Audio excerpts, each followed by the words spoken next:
Ladies and gentlemen, welcome to our Q1CY25 earnings conference call for Castrol India Limited. Please note that all participant lines will be in the listen-only mode, and you can ask your questions after the opening statements. If you need assistance during the call, please press star then 0 on your touchtone phone to reach the operator. We have with us Mr. Kedar Lele, Managing Director, Castrol India Limited. I now hand the conference over to Mr. Lele. Thank you, and over to you, sir. Thank you. Namaskar and good afternoon, everyone. Thank you for participating in Castrol India's first quarter FY 2025 earnings call. I'm happy to reconnect with you all today. In terms of company's performance, we are glad to announce that Castrol India has begun the new year on a strong note with sound performance. As you might be aware, our reporting follows the January to December calendar year, and hence this is Q1 for us. Our relentless efforts towards product and service innovation, expanding distribution, and investment in our brand have spurred growth in volume despite these macroeconomic headwinds from input costs and forex volatility. This shows our resilience through different market cycles. Speaking of our financial performance, we released our first quarter FY 25 results on Monday, and I would like to share some key highlights with you. In 1Q 2025, we reported strong financial performance. Our revenue from operations was 1,422 crore. This revenue was up 7% year-on-year from 1,325 crore in 1Q 2024. Profit before tax was 313 crore, a gain of 7% year-on-year compared to 292 crore in 1Q 24. And similarly, profit after tax rose to 233 crore, up 8% from 216 crore a year ago. The growth in top line reflects our continuous efforts towards enhancing our product portfolio and expanding geographical reach, especially in rural areas. Improvement in our profits underscores our focus on operational efficiency and cost management, which is a trademark of our resilience through market volatility. I would like to take this opportunity to also highlight the company's initiatives towards strengthening our product portfolio and distribution network and the recognition that our brand continues to gain in the market. In terms of initiatives for brand building and marketing, we relaunched Castrol Active with a refreshed pack design and advanced formulation. This was well supported by the Garmi Mein Bhi 3X Protection campaign featuring Shah Rukh Khan. The campaign in fact reached more than 220 million consumers across digital, TV and outdoor media. Our association with Shah Rukh Khan as our brand ambassador has grown stronger after the Castrol Edge Stay Ahead campaign we did with him in the previous quarters. Our training program for truck drivers known as Starthi Mitra and mechanics known as Eklavya also continue to gain further popularity. Speaking of expanding our network and market footprint, our pan-India network has now grown to approximately 148,000 outlets during this quarter. And this is ahead of the milestone we had reached in the previous quarter, signifying our continuous expansion of market coverage. We continue to expand our reach in the rural areas also, as I captured earlier, where we crossed 40,000 workshops and retail outlets. We signed a supply agreement with motorcycle manufacturer Triumph for Castrol Power One, a two-wheeler engine oil with full synthetic technology, one of our best offerings for two-wheelers. We made tangible progress in boosting visibility and acquiring new customers in our industrial product range. Our chemical management service, also known as CMS business, saw the addition of a major gearbox manufacturer during this quarter. Moreover, our participation in Intex 2025 is expected to spur opportunities from new and existing customers. Our range of rust prevention products, I generally don't get a chance to talk about it too often, but the focus on industrial business with innovations such as Rustilo TW800 series, which was launched recently, continues to gain traction in the tube industry and beyond. Our auto care products are also witnessing increased adoption across the 60,000 plus outlets and e-commerce platforms. Moreover, our products aimed at SUVs and commercial vehicles such as Castrol Edge magnetic variants and CRB Turbomax Plus CK4 are also gaining wider adoption. Being among the market leaders, it gives me great pride when our products, facilities, and teams do win accolades and recognition. For example, our Patalganga plant was awarded a gold during the ESG Global Awards for maintaining industry-leading standards in occupational health, safety, sustainability, and industrial hygiene. This comes after the OHSSAI Gold Award and the Golden Peacock Award, which the plant won in the previous quarter. Earlier on, our Paharpur and Silvassa plants also achieved industry recognitions. Two of our product campaigns, very, very proud to share this with you. For example, Castrol Edge and Castrol CRB Turbomax together won 11 medals at MBs for their impact in the market. And two of our senior team members, Mr. Rohit Talwar and Ms. Chikita Sophi, were recognized on national platforms for their leadership in the fields of marketing and communications, respectively. Overall, we strive to push our boundaries and remain at the forefront of the industry. We have begun the new year on a strong footing. Looking ahead, we shall continue to focus on delivering high-quality products and services to the automotive and industrial sectors. Our focus on expanding our footprints in rural India, coupled with innovative services, is bearing fruit. This is in line with our strategy to make Castrol more accessible and affordable for consumers through our growing network. We are indeed cautiously optimistic about the ongoing fiscal year, and we remain committed to driving growth with execution excellence in all our endeavors. Thank you for your attention. I now invite you to share any questions, feedback, or views as we open the floor for discussions. Thank you. We will now begin the question and answer session. If you wish to ask a question, please press star and 1 on your touchtone telephone. If you wish to withdraw yourself from the question queue, please press star and 2. Participants are requested to use handsets while asking a question.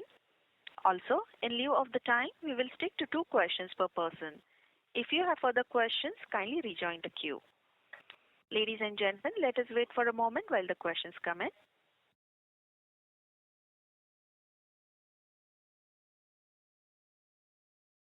We'll take our first question from CA Shaishav Vora, Financial Advisor. Please go ahead.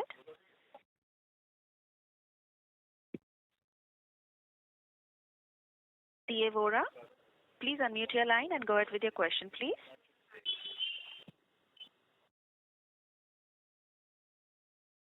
Mr. Vora? Yeah. Yes. Hello? Yes, we can hear you. Yeah. Okay, good afternoon. I've got only one question. I just wanted to know if Castrol is developing any product with respect to the data center cooling environment. Do they have any product and are they working in that area? Okay, thanks, Mr. Vora, for that question.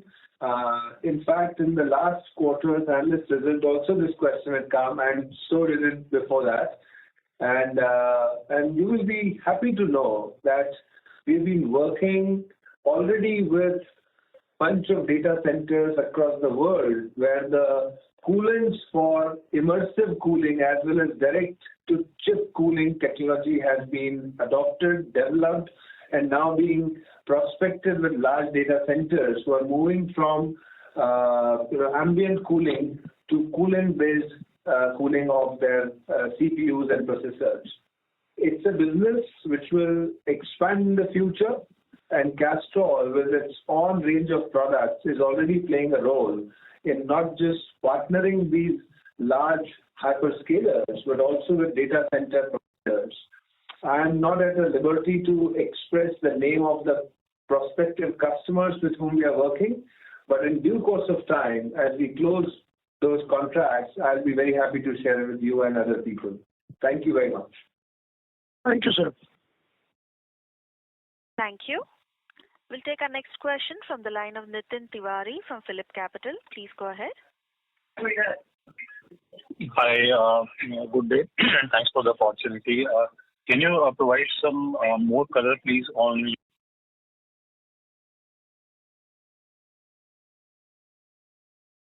I'm sorry, the line... Sorry, we didn't hear you after on. Yeah. More color on? Disconnected. So his line is disconnected. Okay. We'll wait for him to rejoin. Ladies and gentlemen, to ask a question, please press star and 1 on your phone.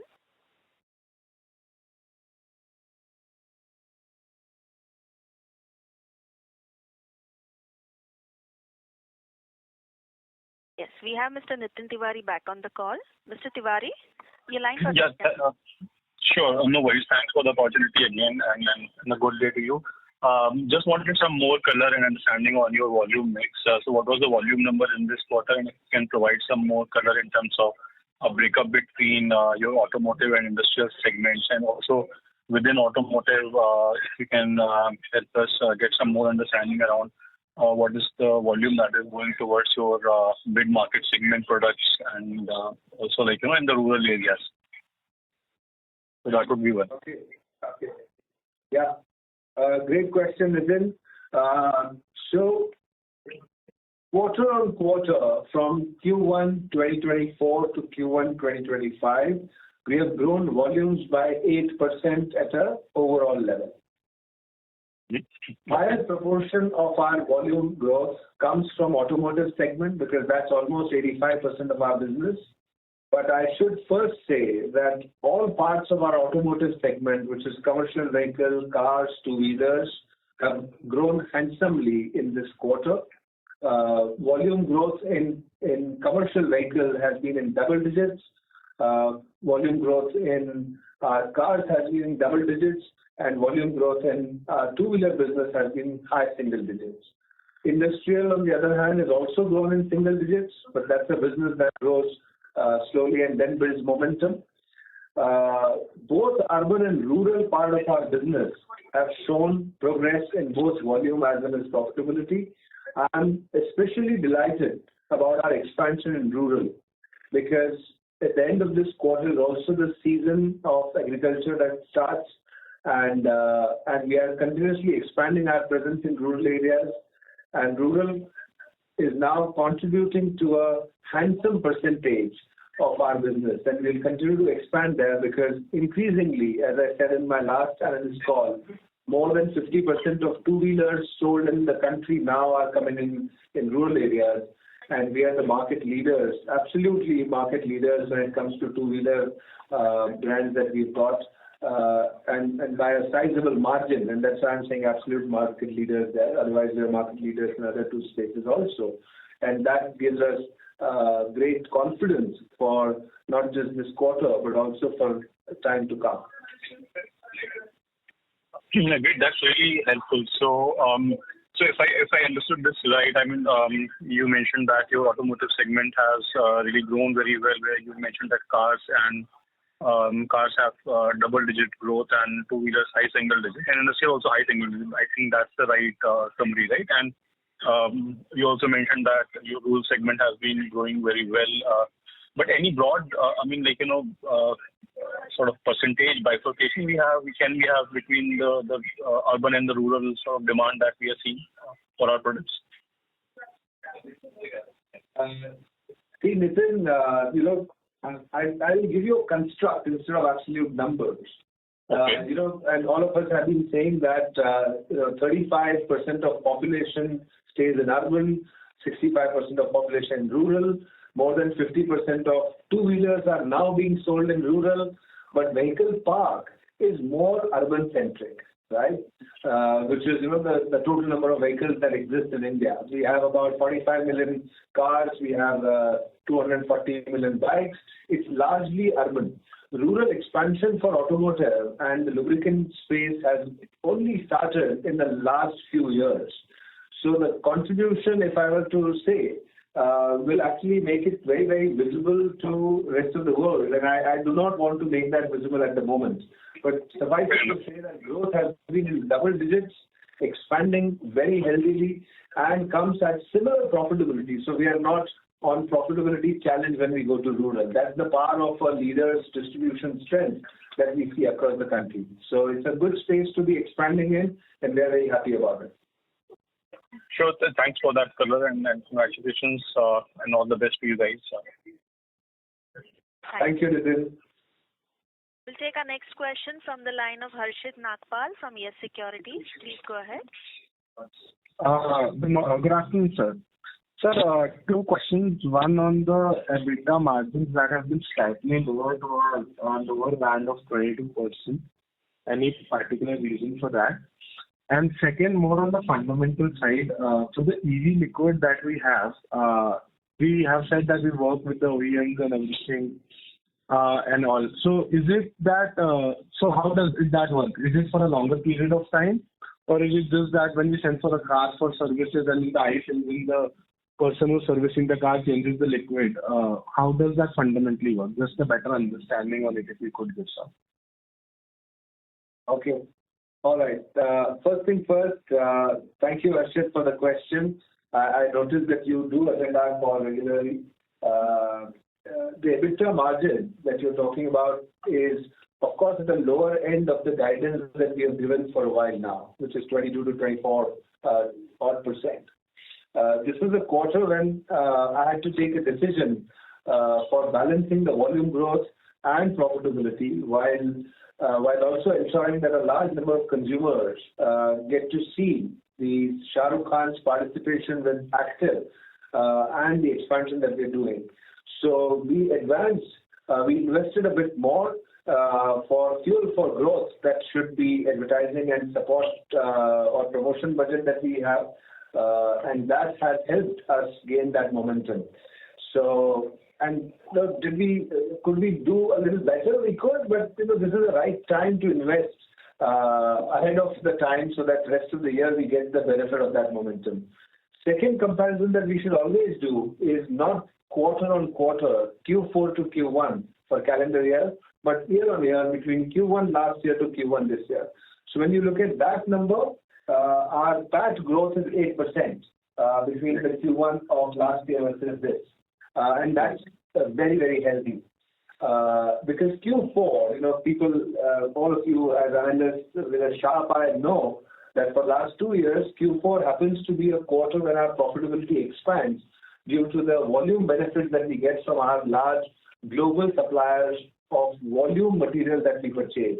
And because of the IFRS principles, we have to budget all of that in that quarter. So it creates some amount of volatility in comparison between quarter and quarter. But once all of us get used to it, you will start seeing it. So Q4 tends to be higher profitability with like-for-like business, and Q1 over Q1 is a true comparison of performance, which in my opinion this quarter has been very good with 878. 8 volume, 7 top line, 8 PAT. So that's the detail and the color for your question on EBITDA. See, when the EVs come alive, I don't know if you do own an EV. EVs don't have an engine. EVs have a motor. They have a transmission box and 4 wheels and a steering, and of course the electronic components. So the amount of fluid that can go into an EV is actually limited to transmission fluid, some greases, and of course the coolant that we are able to put onto the new high-powered batteries which come in. Now, these products do not require frequent replacement or change. These products last longer, and then you have to change them only during the long service intervals when there is a requirement of a change in transmission fluid or a battery damage or whatever else. Now, it is important and relevant for any of the leaders like Castrol to stay relevant with the change that's taking place. So whether it's in business models or in terms of products that we service to these new age vehicles. Now, before the EV revolution, always remember that internal combustion engine itself is going through a change. So Japanese OEMs favor a hybrid car, which is both gasoline and battery, and we are relevant there, very, very relevant. It works. There's another thing which is coming, which is ICE hydrogen, which is also big on an Indian government's agenda, and in those vehicles also we are very relevant. So this space is going to be quite complex and interesting. And hence, as I keep saying, what is important and required, essential for us, is to really perform while transforming the business for the future. And those are both, so to say, dimensions or vectors on which we are working continuously. Does that help, Arshit? Yeah. Thank you, sir. So one more question, if I could squeeze in. Could you give the million liters volume numbers for this season, this quarter? Like amount sold in million liters? Yes. No, I will, because those are in public space. So we delivered over 63 million liters of volume in this quarter. Right. Thank you, sir. Thank you. Thank you. Thanks. We'll take our next question from the line of Apurva from Bugle Rock. Please go ahead. Yeah, hi. Thank you for the opportunity. Am I audible? Yes, please go ahead. Yes, Apurva. Yeah, hi. So I just wanted your perspective from a medium to long term on the industrial part of the business, right? You spoke about initially it would be a little, steady growth, then it will, maybe gain traction. If you could just give some on what are we doing in terms of strategy and how are we going about it? Where do we see the business over the next 3 to 5 years? I mean, as a part of the entire portfolio. So that would be helpful. Okay. Right. Thanks, Apurva. That's a great question because I also generally believe that the industrial growth in India will see a huge upside in the time to come. And with that, a large lubricant player like ourselves should get our industrial strategy and portfolio right. So that's exactly what we're doing. Now, industrial lubricant is a very large set of products.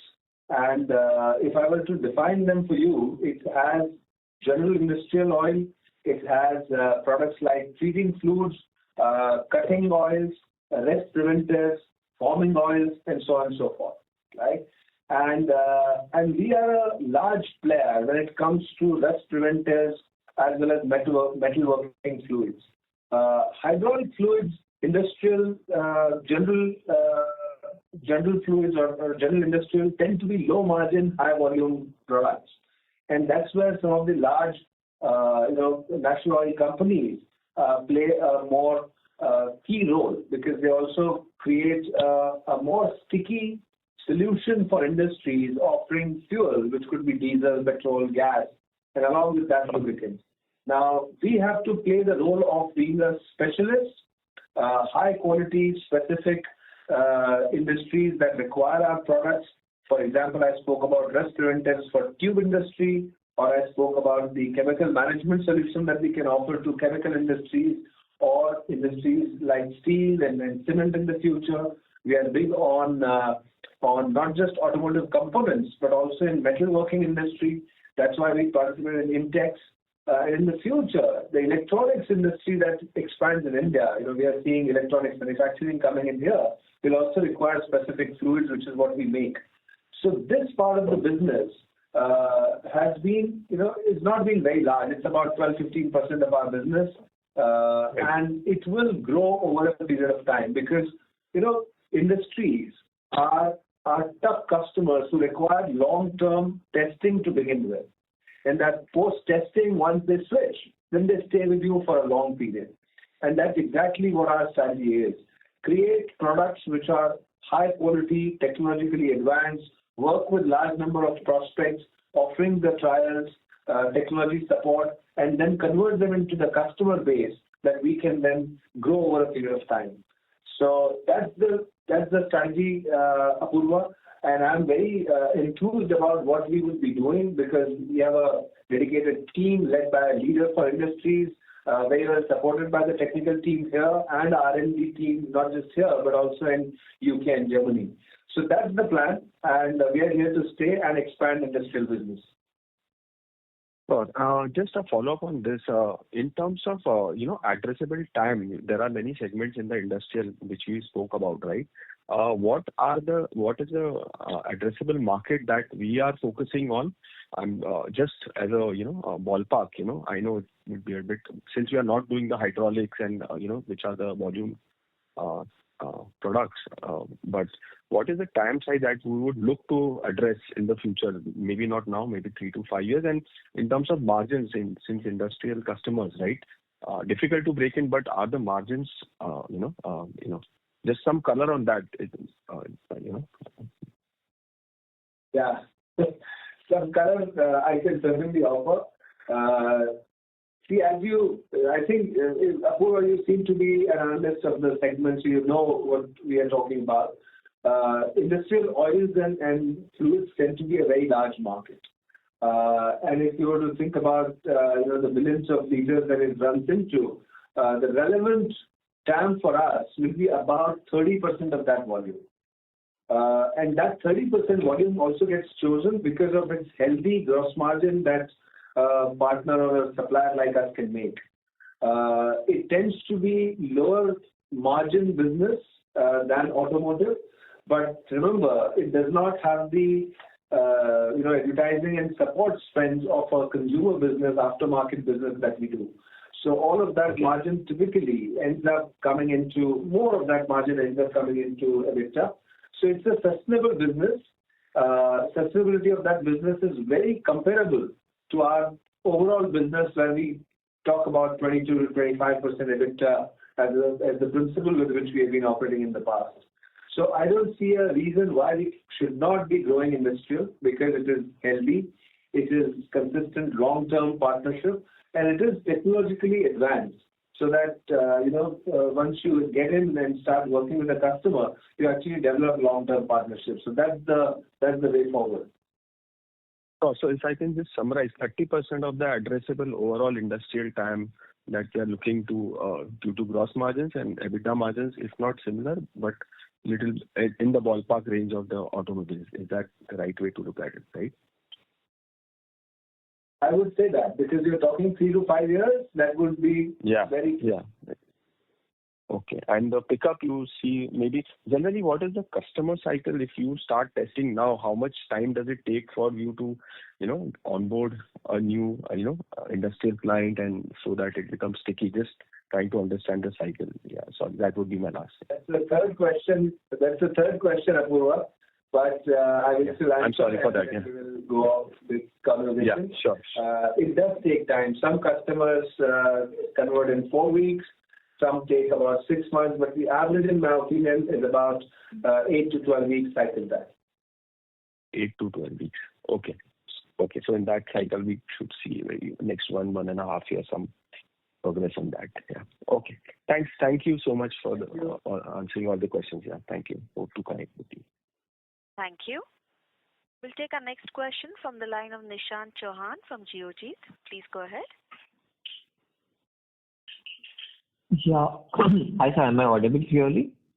Yes, please go ahead. Yes, Nishant. Yeah. Hi, sir. So first question would be, recently we've seen a sharp correction in crude oil prices. So could you just help me understand any impact of same on our financials? Okay. Do you have a follow-up question also on that? Yeah. The second question would be little to do with the data center piece that you mentioned. I mean, it was interesting to hear about the same.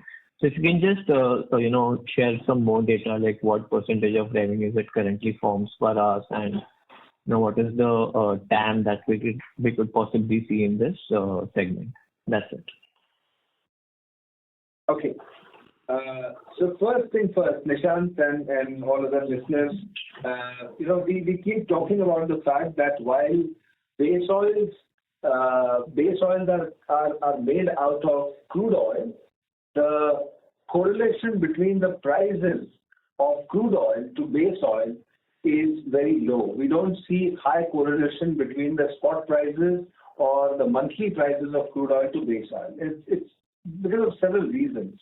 One is base oil refineries are limited in number across the world. and they also have a forward stock of 2.5 to 3 months.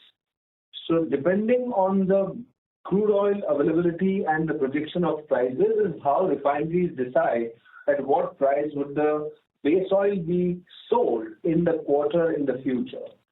So the probability of crude oil prices being low is high. We are seeing that the crude oil projections in this year will be under $70 a barrel.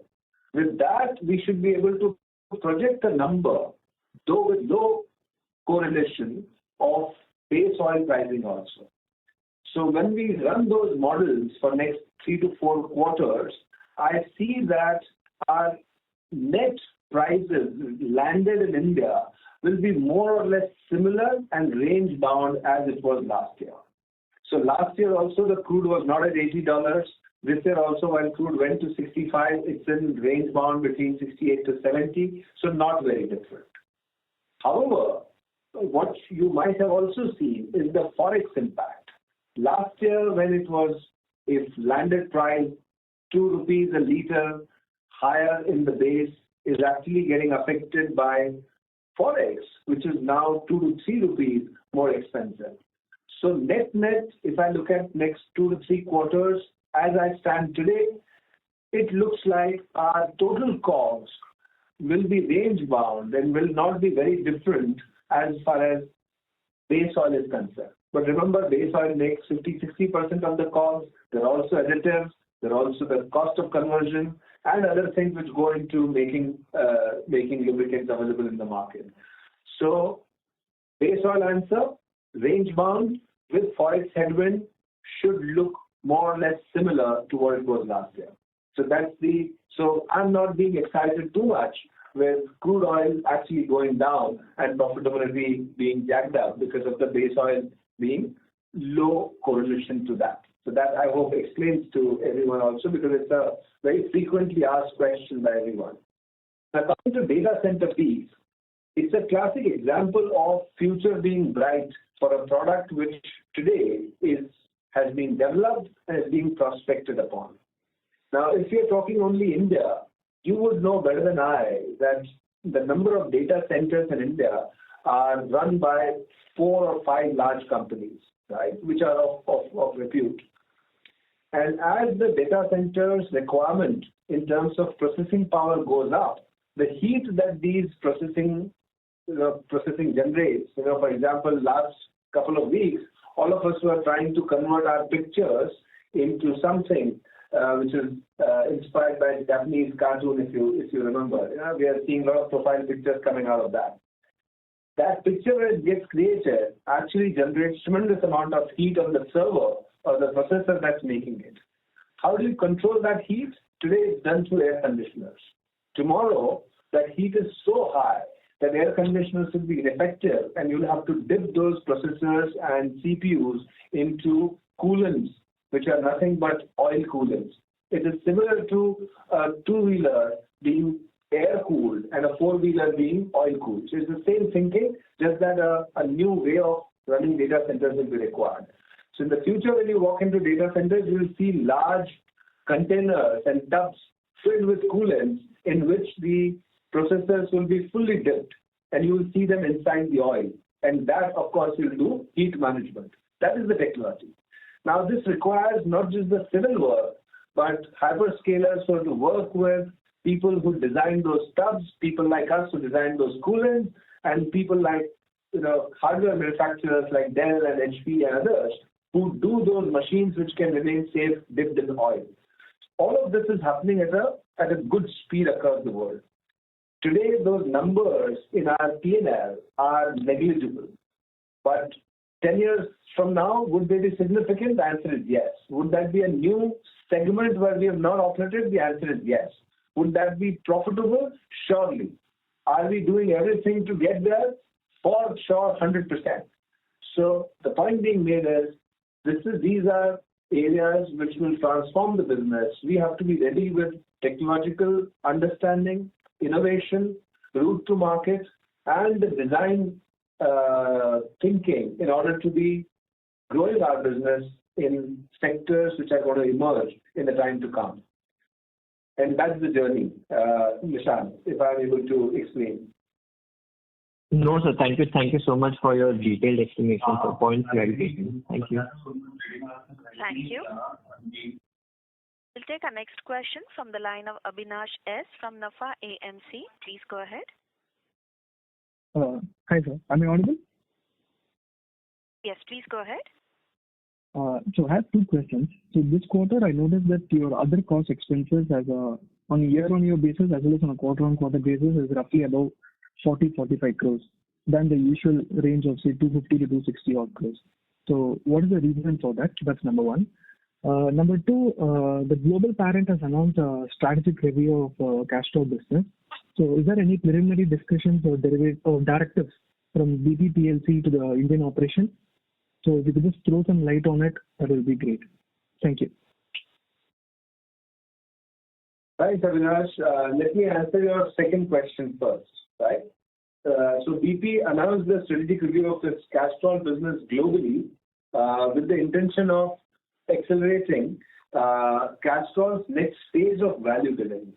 It is very clear that BP would want to unlock value out of Castrol, and Castrol itself has significant growth ambitions, which includes growing our core mobility business, expanding our participation in industrial lubricants that I just spoke about, and also enhancing our mobility services and diversifying into central or data center fluids. Right? Now, this proposed strategic review will consider all options. With, as I said, the focus will be on value creation. Now, if you ask me personally, is this a good opportunity for Castrol to determine how we can become more effective and innovative business partner? Surely it is. Because history of Castrol is 125-year-old, out of which last 25 years is the time when Castrol as a brand has been with BP. Now, we do aim to ensure that any outcome of this strategic review will help us continue to accelerate these growth ambitions and unlock more collaboration opportunities with partners. Now, it is true for Castrol globally. It is true for Castrol in country, in India as well. Now, coming to your question on our costs, right? And you've already done the P&L analysis, so thank you for that and appreciate your efforts. There are two heads in which our costs this quarter have been higher than the last year. We spent about 18 crores more in ASP, which is called Advertising, Digital and Mechanic Activation. And that 18 crore more is a sizable sum of money. We made a decision that this is the right time to invest because we got Shah Rukh Khan on board. New campaign was being unleashed. I hope you managed to see that campaign where Shah Rukh Khan plays a police officer chasing two robbers on a summer afternoon in Rajasthan, and his bike, of course, driven by Garmi Mein Bhi 3x protection proposition, actually continues, and he's managing to catch those thieves. So that's a proposition landing in a very interesting manner in a storytelling. So we supported that. And second is what you would remember as what we call as JBR, which is Joint Business Royalty. And since the time my predecessor Sandeep started this partnership with OEMs, deeper partnership, and I've simply decided to expand that further. And our partnership with OEMs is such that our business in B2B, which is OEM related, has also grown well. And for that, we have shelled out close to 14 crore more in those royalties to our partners. And those two put together come to 44 crores of additional cost that we are seeing in the overheads. Does that answer your question, Avinash? Yes, sir. It does. Thank you. Thank you. Thank you. We'll take our next question from the line of Rohit Maheshwari from Tata AIG. Please go ahead. Good afternoon, sir. We can't hear you clearly. Can you use your handset mode, please? So two-wheeler EV penetration is expected to increase like from 4-5% to currently to 23% over next 5 odd years. Can you give some color how this is going to impact Castrol? Okay. Rohit, the straight answer to that is, all of us get excited about the in-year number, but the lubricants are being used by the full park. The park is the number of two-wheelers that India has, which is close to 240 million. Every year, India has 23 to 24 million two-wheelers getting sold. That's what gets sold. Some go into replacement, some go into new. So you can assume that about 60-70% of them get added to the park. Now, today we are seeing only about 5% of that number, right, of 23, 24 million, which is about a million or EV two-wheelers getting sold. Over a period of time, by 2030, my expectation is if government supports it and the EV charging infrastructure at home also grows and they become more safe to ride on, you should see about 30%, as you rightly said, of the numbers getting sold becoming EV, which means of the park, that number will still be less than 10%. So 5 to 8 years hence, the total market for two-wheeler lubricant, which would have grown by then, will see a 10% correction in total volume requirement. So we are actually talking about if the growth of 8% every year in the park with new vehicles for next 7 to 8 years gets us to a number, and all of us know the rule of 72. So in 9 years' time, this park will double, and at that stage, about 10% of that park will become EV. That's the macro factors which are operating here. Now, what will be the impact on Castrol? As you know, Castrol is the market leader for two-wheeler lubricant. We have brands like Power One, Active, Essential, and all of this put together, I believe, as per external data, we have a quarter of this business. Fortunately for us, and bad news for others, we also play in EV fluids, including, as I said, the coolants as well as transmission fluid. So we will see some impact on our volumes in those days in that period, and we will have to replace that with the fluids which are relevant for EVs. But at an overall level, for next 8 to 10 years, I see the growth in ICE-based two-wheelers actually fueling our overall continued growth of 7 to 8%. As the industry or as the park size of the two-wheeler grows. That's the big story for me here. Okay. So second question is related to if I see a 8% volume growth YOY, can you help help us understanding that how much was from Essential? Because when I see the volume has been growing for the last, if you take in last 15 to 24 quarters, the volume is growing very very healthy volume growth is there. And I guess on the Essential part, as per my understanding, Castrol will be outperforming the industry growth. So if you can dissect that 8% from Essential, how much that will be very helpful. Okay. So good. I think right in the beginning, Harshit also asked this question. Maybe Nitin asked this question, so I can repeat that and also give you a sense of Essential.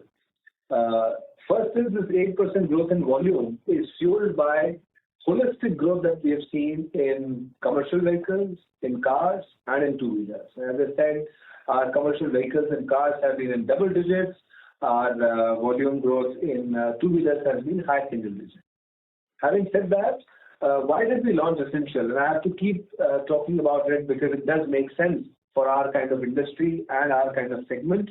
Essential is Castrol's answer to a large belly of the market, the center of this business where consumers do want a more high quality, acceptable quality oil at affordable prices. And Castrol has been a premium oil manufacturer and marketer across the world for 125 years. So now in India, with Bharat's strategy, we decided that we must get essentials in. And by getting essentials, we have begun to expand operations both in terms of availability and in terms of applicability. Now, because we do not give specific segment-wise contribution of our products, because then it becomes pretty visible to everyone, suffice it to say that it has allowed us to grow our consumer franchise by a sizable number. Now, many people believe that rural India buys only low quality, low price products. That's not true. Rural India actually buys high performance, good products which offer good value. And hence, in our rural India expansion, we've been able to prove and see that both high-end active, Power One, as well as Essential have started growing. What Essential has essentially done for us is to make Castrol more relevant for a wider range of people who aspired to buy Castrol but couldn't afford it earlier. Now that is available at a low price premium, and hence that is fueling our growth ambition. But I can only tell you that our premium variants are also growing very, very well, and all of this growth is not coming from Essential. If your concern was about profitability of the business, that we have been able to maintain well. Okay. Thank you, sir. So the last question is, can you give some color on the auto care part? What will be as a percentage of sales today, and how do you see next 5 years? Does this will have a meaningful contribution? And the auto care business is a margin dilutive or margin accretive business for Castrol? Great question, Rohit. And while I do want to keep the answers limited to only the products that we sell, the question I do ask is, I hope some of you have started taking care of your vehicles beyond just putting fuel and lubricants. And when that changes, a large market will emerge. It's already a 2,500 crore market in India of auto care products, which include chain lubes, chain care products, or shining products. We've got some a cloth for the bike, as well as it's called multi-use rust preventive and rust aerosol spray. All of these products are actually very good expansion for Castrol. Why? Two reasons. One, it gives our consumers opportunity to interact with our brand more often than their lube change frequency. So it makes brand interaction more frequent, number one. Number two, because it's a product which actually commands premium, its P&L will be very healthy and accretive to our overall business. Third, this business is not a business of liters, this is a business of units. As of today, it's available in about 60,000 outlets. It's growing in high double digits. You can also buy it online with Amazon and others. And it will be almost like a FMCG product which gets bought more often and by more people. So, and we are in the seeding stage. And at some point in time, towards next year, is when I'm thinking I'll bring these numbers in light for everyone to see once I've established this business at scale. Just to clarify, you said this auto care market is overall 2,500 crores in India, correct? Right. In MRP terms, yes. That's our estimate because no clear numbers from industry bodies available. And most of that market tends to be unbranded. Thank you, sir. And all the best for your future. Thank you. Thank you, Ji. Ladies and gentlemen, while we do have more questions, we have run out of time. On behalf of Castrol India Limited, I thank you for joining this call. You may now disconnect your lines. We wish you a good day ahead.